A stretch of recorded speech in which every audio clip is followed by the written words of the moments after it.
he asked me to do it for 3 reasons. One, he gave a commitment to the people of Kenya that will sort out the Kenyan farmer, and he needed it sorted out.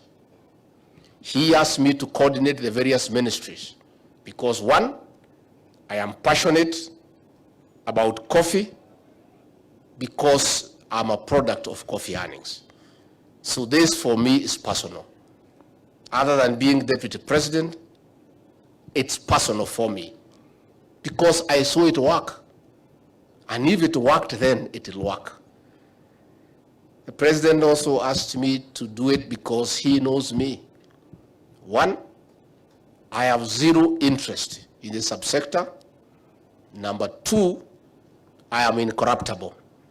Nobody can offer me anything in this world to remove me from the path of coffee reforms to get money into the pockets of the farmers. So I want to tell all those people who have been eating money from the farmers, the cartels, the middlemen, your time is up.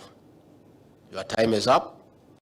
You must give way and align with us, or we get you out.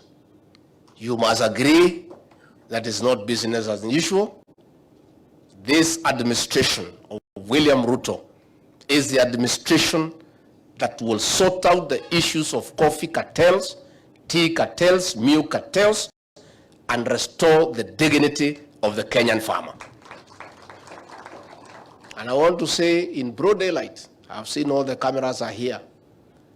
I want to make an announcement to all those people who have been living on the sweat of the coffee farmers that what you have gotten is enough and is sufficient.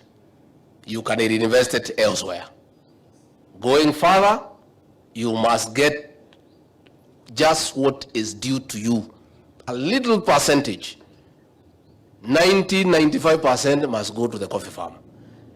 Tukikubaliana, we don't want to get you out of the way. We want us to work together.